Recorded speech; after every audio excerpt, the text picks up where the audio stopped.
Hello, Grandma. Hi, Kira. So great to see you again. It's been a little while. Definitely has been too long. Um, so do you have any idea what we're doing today? You just said you needed some help with a class assignment, so here I am. Yes. Shout out to my psychology class. Today we are going to be analyzing and theorizing with some of my crazy dreams that I've had in my last couple years on Earth. Wow, what's the assignment? What do you have to do? The assignment is keeping a dream journal. Okay. And after that, you take theories from philosophers over the past centuries, apply it to the dream, and analyze our dream in our own way. Kind of, do we think this is anxiety speaking through? Do we think this is something we'll talk about later called threat simulation dreams, all which, right. Preparing you. But we'll get into it all. Okay. Well, let's just get started. I'll try and help as much as I can. Amazing. So our first dream. Yes. Let's start out. This is a dream I had when I was very young. Okay. And I was in a dark house and I was riding on a dog. And we would go up the stairs and down the stairs and kind of like in a circle. And every time I would get to the top, there would be a monster and they'd be getting closer. But I couldn't get off the dog. And as it continuously came, as I continuously went through the house, same route, the monster would get closer and closer until he eventually got me and I woke up. Okay. So right off the bat, what is your first thought about that? Well, I would ask you one question before I even made a thought, which is, was this a nightmare? Was it a terrifying dream? Horrifying. Okay. This was a dream I maybe had when I was in the third grade, fourth grade, and I still remember it super clearly. Okay, so you were riding on the dog and the monster was getting closer and closer. Yes. Did you feel out of control during the dream? Definitely. So you were in the first grade. What grade were you in? Probably about third grade because Third I grade. had just moved to Mill Valley. Just moved. Yes. So you had a lot of change in your life. You had just moved. It was a new school, new people. Well, you went to the same school, right? Or did you switch schools? Switch schools in third grade. You were riding on the dog, so you weren't under your own feet. Something else was carrying you, and you were out of control, and something very scary was going to happen to you. Yes, and I knew that it was waiting for me upstairs. Every time I was downstairs on the dog, I knew everything was fine, but I knew I couldn't get off, and I was going back up. So I knew whatever bad, horrifying thing upstairs was waiting for me. I think it's not at all unusual to have dreams like that when you are facing a new challenge, and particularly feeling like you don't have any control over it, a new school, a new environment, being that age, you don't have a lot of your own agency or power then. That's, to me, what that dream would signify. I don't know how that fits for you, but... I mean, I totally agree. It also could have been partially because Mom, as a child, let me watch Breaking Bad with her before we would go to bed. And I think the monster was from Breaking Bad. Have you ever seen the Breaking Bad scene where the plane explodes above the pool? Yes, of course. Remember that pink stuffed animal that fell? That was my monster in my dream. But I think in dreams we take aspects of our daily life, things that we've come into contact with, and we incorporate them in the dream. I don't think that the Breaking Bad, that the fear in Breaking Bad was your dream. I think you just incorporated some aspects of a TV show. So. Definitely.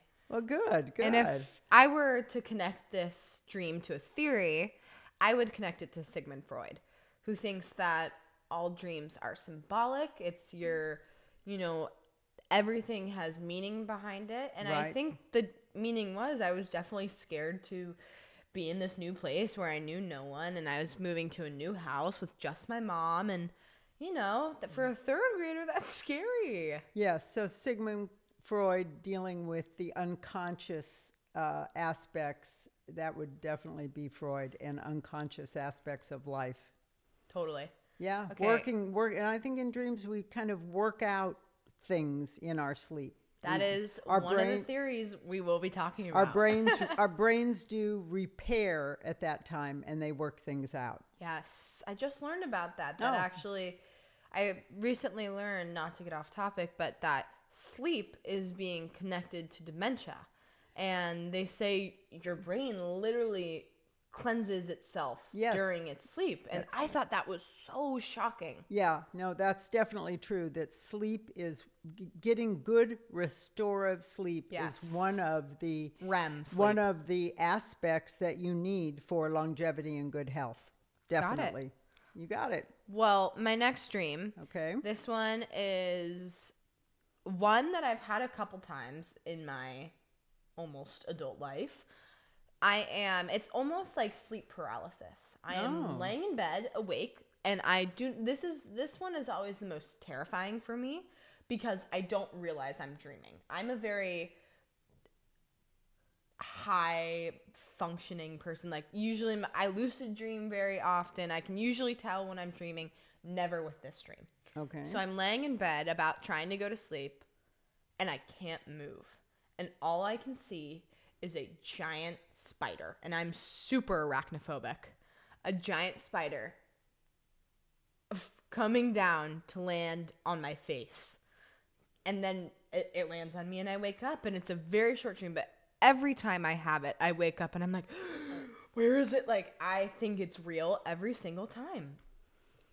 Have you ever, it sounds like this is a recurring dream. Have you ever been able to tie this scary dream in with what's going on in your life at that time? Have there been any consistent patterns to it? You know, that's a great question. If I try and think back, not entirely.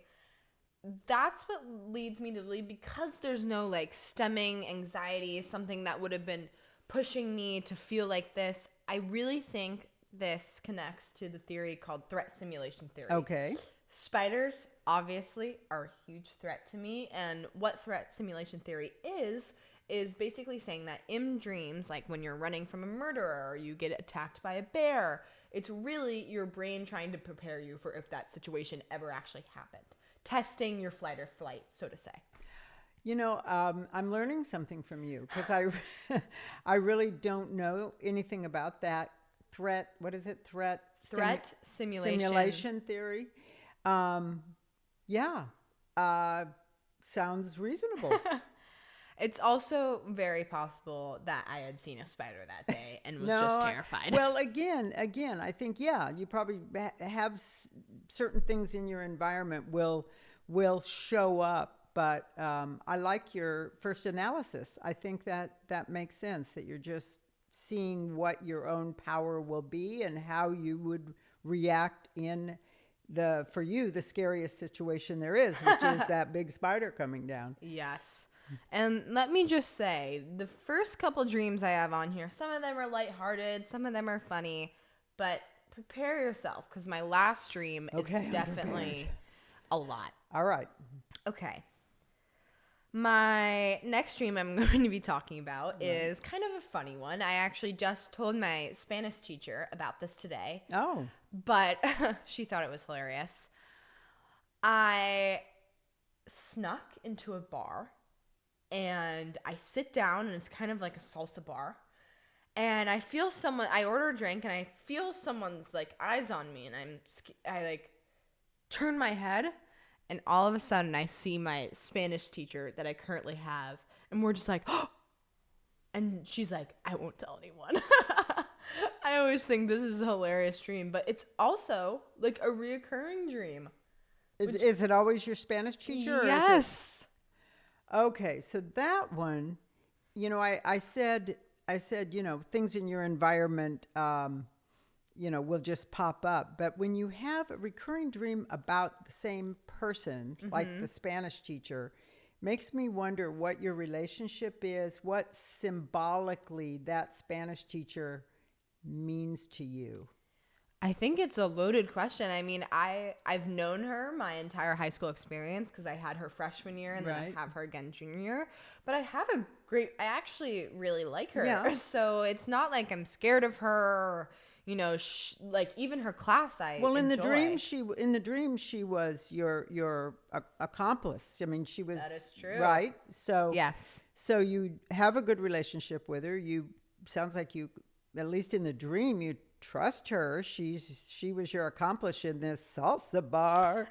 So I don't think every dream has to be a deep emotion. Definitely. Maybe this is one where you just have a great relationship with a teacher and you trust this teacher and you feel like this teacher has your back, and that's manifesting. And you know what? I see her 3 times a week. Yeah. So she's definitely in my mind. If I had to put it to a theory, I'm blanking on the name, but a woman did a study where she took recently divorced women and recorded their dreams and found out how much they thought about their spouse. And the numbers were super high, basically proving that some dreams, or her theory of what dreams are, is just stuff that appears in your everyday life, stuff that's on your mind is going to appear in your dreams. So I guess I'm thinking about Spanish projects and that's kind of what I was saying. I mean, she's a key person in your life that you have a lot of confidence in, and she's got your back, and she had your back in the salsa bar. Okay. Here is my last one before our intense one. So I am going to my boyfriend's house to meet his parents for the first time. Okay. And I am really nervous, and I sit down and I'm like, okay, I got this. And I start talking, and everyone's talking. I'm kind of the last talking. I talk, and I remember that I had got a dentist appointment like earlier, so I couldn't, like, my mouth was, I had to talk like this, and I was like, I have to hide it from all of them. So I was just like, how can I hide this? And that's really all I remember. But I think that one, it's clear interpretation, scared about meeting the parents. Yeah. Would you agree? Well, I think that one has a lot of anxiety in it. And definitely. I think that it's really common to have dreams when you are dealing with anxious situations. It manifests in your dreams, and it can be terrifyingly, anxiety producing in the dream. You're almost happy to wake up. Definitely. And find out that, oh, thank God that wasn't real. So I don't know what theory that is. You're studying dreams. What theory do you think that might be? Honestly, I would say, going a little bit deeper, I think the idea of not being able to speak and having to hide what's really going on is kind of the deeper symbolic meaning. So I'd give partially to Freud. Sigmund Freud, yes. But then I'd also give it to, and I'm so sorry I forget her name, but the woman who did the study that I just talked about for the previous stream. I'd say I'd go 50-50 on that one, because I do think it's symbolic of, I can't speak. Like, maybe I'm, feel like I can't talk to him about something, or I'm worried with this. Well, maybe it sounds, you were there in the dream with his parents with garbled speech. So maybe it's that anxious feeling of, will I be accepted? Am I the right kind of person they will like? I mean, it's that kind of anxiety of not, not being accepted and liked for being the real you. So you couldn't be the real you, so you had to just manifest garbled speech, not be able to express yourself. Yeah, wow. That is, I think, spot on. Yeah. Okay. So anxiety. It's just anxiety of not being sure of yourself. And, that kind of feeling goes on for many people their whole life. I mean, if you can finally come to the point where you find your voice and trust your voice and trust in yourself, those kinds of dreams will be less and less. Can't wait to get there. Okay. We are at the last dream. Okay, so this one I've been preparing myself. This one is You've the longest. been warning me. And All this right. is also one of the saddest dreams or scariest all right. I ever had. Is it sad or scary or both? I'd say both. All right, I'm prepared. Okay. So I was at a friend's house. It's a friend. I don't know who it is, but in my dream I knew who they were, and I didn't really realize what town I was in, like thinking back, but I knew it was my town and my friend's houses. So I'm at my friend's house, and suddenly I get an Amber Alert, and it's like everyone needs to be in their own home. And I was like, uh-oh, okay. So I go home, or I'm like trying to go home, and I'm kind of far, so I'm like running, and like I see other people like going to their houses, and I see one of my guy friends, and I'm like, what is going on? And he is like, I have no idea. And I'm like, gosh. Then I go into my neighbor's house, who's also my friends, and they all have suitcases and are like packed up to leave. And I felt really guilty, like I was supposed to be there with them, like they were waiting for me, or I made them late, and they were like, you don't have your passport, you can't come, we're leaving now. I was like, okay, I just have to go home. So I go home, and my mom and my dad are inside, which that's the craziest part of the dream, my mom and dad being in the same house. That's significant. Mom and dad are in the house, and I'm like, what is going on? And my mom's like, I don't really know. I don't really know. And my dad is like, it's going to be fine. It's nothing. Don't worry at all. Okay. I'm very stressed. I go to sleep. I wake up, and let me just say, this is one of the only dreams in my life that I've had where in a dream is like more than one day. Like I go to sleep and wake up. So I wake up the next day, and it's a gorgeous day.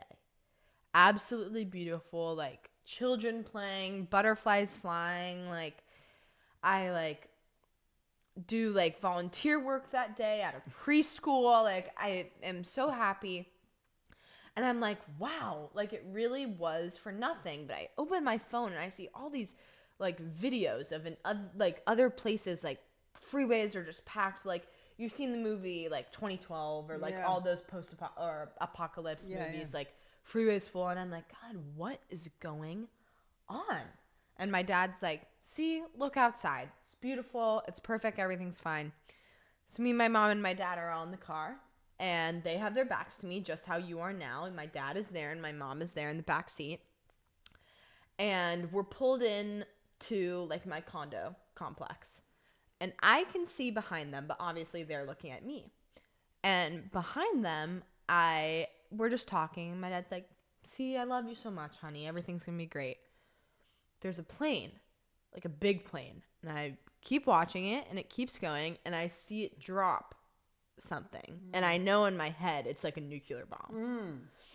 So I'm watching it drop, and I just like start tearing up, and I like look at my mom, and I look at my dad, and I'm like, I love you guys so much. And then it hits, and I see a giant mushroom cloud, and then like a wave, and I'm dead. And I woke up. And I woke up sobbing. Yeah. And like well, 5 a.m. You seem a little choked up right now talking about it. It was the most emotional in a dream I've ever felt. I mean, it was like 4 a.m. when I woke up. My mother, for reference, has a crazy sleep schedule, is up at 4 a.m. Yeah. I literally had to go outside, and I was like sobbing, and I was like, oh, like, oh my God. Like the emotion I felt when watching the bomb drop. I mean, it's like felt so real and like raw. Wow. I told you the last dream was a little intense. That's a very, very intense experience to have in a dream. Mm-hmm. What did you make of it afterward when you thought about it? So this is possibly a stretch. Okay. But I had a couple theories. One, I thought that it was significant that my dad kept telling me everything was fine. Right. So there's two ways I go with that. One is his well-being. He's telling me like current day. My dad is an older man, 70 years old. He's had a lot of health issues. He's living in a place that I don't think is like good for him right now. So like, I thought that could possibly it. Like, he's telling me he's fine, and I'm thinking he's not. It also could be politics. You know, my dad telling me, no, like, I like the politics right now. Like, this is good. It's all going to be fine. And then in my personal view, what I see online and through media and through literature, like, it's against what I think is okay and stuff like that. Like, I think it's the nuke dropping and he thinks it's normal. You know what I mean? And then I don't know. Those were kind of my two theories. I mean, I also just could be like, I don't know. This one really stumped me. It's hard for me to think about because, like, there was so much that it's so hard to condense as just like, oh, it meant this or it meant this. Like, I think it meant a lot of things. Like, I think, one, I'm terrified of nuclear warfare. I think, two, I think my dad definitely plays a big role in it. And yeah, I think there was a lot of different components. I mean, going to my friend's house and feeling guilty. And I remember thinking in the dream, because my friend and her family had left. And I remember thinking, oh, the whole world's dead. Like, they're not going to be able to survive. I'm sorry, I'm just laughing because it's so intense. But I thought to myself, like, oh, like, they tried to escape and no one's going to be able to, like, all that effort. Yeah, it's really a doomsday dream. And I think, I think with dreams, again, I am not a dream analysis expert at all. I enjoy dreaming and trying to figure them out just like you do. Right. But I don't have any expertise in it. I just kind of am listening. And I do think that there are symbols in dreams. Not every aspect of the dream has to make sense, but there are symbols. And I think for you, the fact that your parents were together, the fact that your dad was reassuring you, and even in the face of disaster that you could see coming from your friends. Again, it's that, I think with the world the way it is now, especially for young people facing college. We talked about that Totally whole anxious, what's going to become of me. I think that the anxiety, you're very well balanced, but I'm sure that what's going on in the world, the politics of the world, they do affect you at a deep level, and it can manifest in dreams. And I think dreams can be a way that we do feel emotion without it flattening us where we can't function. Because you can cry afterward, like you woke up tearful and kind of panicked, and what did that mean? But then you can go on with your day because it was a dream. So it's a way your body can deal with all the stress and anxiety. I think you should become a dream specialist because you're just knocking them out of the park. I don't know. I mean, I'm just kind of, I guess I know that, that young people and everyone faces a lot of external stress right now. Yeah. But end of the world, that's a pretty powerful dream. The whole world and everybody ending, Definitely. But I'm glad it was a nice day. At least, I got to volunteer. The sun was shining. There were some butterflies out. I know, actually, Grandma, what you just said is a theory. The idea of you need to get emotions out during the day and it doesn't happen. Like, maybe that day I don't remember that day, but this was a dream maybe a couple months ago. But like, maybe I had some emotions to get out and I just needed to let them leave my body like that. And that dream was symbolizing it and, letting me cry and letting it getting out. That is called the expectation fulfillment theory. Expectation fulfillment theory. So it's the same. Tell me about it. Like, let's say you have an expectation or a want throughout the day. Like it's all these theories can kind of be connected, even though they're different. Right. Let's say you have a emotion you want to feel, or an excitement or an arousal you need to get out. That's going to manifest in your dreams and let your body be able to experience and process it. Exactly. It's a way to process emotions without those emotions coming out inappropriately during the day. You don't want to be in the classroom and all of a sudden burst out crying. So, you can kind of experience those emotions in dreams, either succeeding at something or being terrified by something. So Totally. yeah. Well, wow, you say you don't know a lot No. about dreams, but you were very spot I on. hope mean, it if was you, helpful. Mr. Pribble, if you Mr. need Pribble. a guest speaker, hire her. No, Mr. Pribble, this was a great assignment for my little Kira. I thought it was fantastic, and I had so much fun. All right. Even though I had to talk about the world ending, I mean, I think dreams are so interesting, and I do too. really think after this, I want to continue recording my dreams because, I mean, I always forget them, and Do you always write them down when you wake don't. up? Not until this. I'm amazed that you were able to remember these details, because usually with dreams when you first wake up, you can kind of recall it, and then they fade very quickly. And a lot of people keep dream journals and, right by the bedside and write down, what they can remember before they come out of that kind of alpha sleep state, because as the day goes on, it's really hard to remember the details. You were very good at details.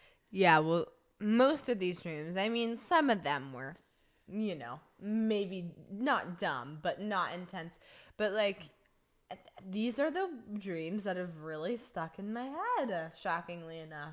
Well, I hope you don't have the spider dream anymore. Whew, me either. That is definitely the scariest one. I mean, Sarbamba, I can handle. Tarantula. All right, Kira. Well, thank you good. for doing Nice this. assignment. Give me a hug. Oh.